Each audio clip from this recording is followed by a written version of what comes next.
Bonjour, Augustin Radu, chargé d'affaires IMT Starter depuis une quinzaine d'années.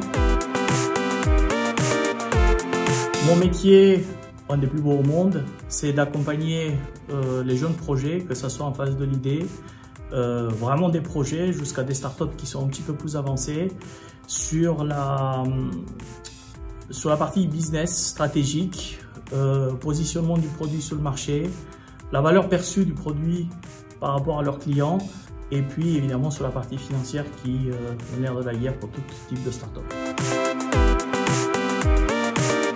Alors pour nous, nous n'avons absolument pas senti cette crise de la sorte.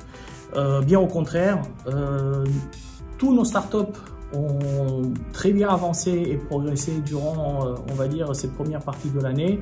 Nous avons quelques-unes qui ont réussi à lever de l'argent. On va dire, aucun projet ou entreprise déjà créée n'a mis la clé sur la porte, si j'ose dire, pour une raison très simple, c'est qu'encore une fois, nous parlons de projets qui sont tout au début.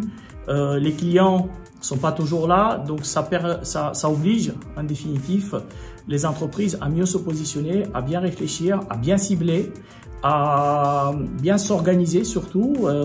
Et puis finalement, ma conclusion elle est très simple, c'est que sur ces crises-là, et si vous regardez un tout petit peu tout au long de l'histoire, chaque fois qu'il y a des crises, chaque fois il y a des très belles entreprises qui sont ressorties, parce qu'encore une fois, pour moi, une crise c'est une opportunité, et encore une fois, il faut la saisir, il faut être plus intelligent que l'autre, plus malin.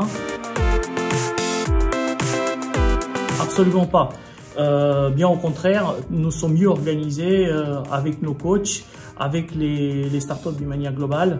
Donc notre point fort reste les comités stratégiques. Que je constate clairement, c'est qu'aujourd'hui les projets sont plus posés. On va dire que même si nous sommes dans une crise, même si c'est une course évidemment quand on est une jeune boîte, une course contre la montre, mais en fait ça permet un petit peu plus de réflexion, prise de recul. Et pour nous, ça change strictement rien. Bien au contraire, on a passé plus de temps avec nos projets, nos jeunes projets ici à l'école et puis les startups. En termes de financement, nos projets ont continué à être suivis par nos partenaires de BPI, les réseaux Entreprendre. Ils ont réussi à continuer à avoir les prêts d'honneur à travers l'Institut Mines Télécom.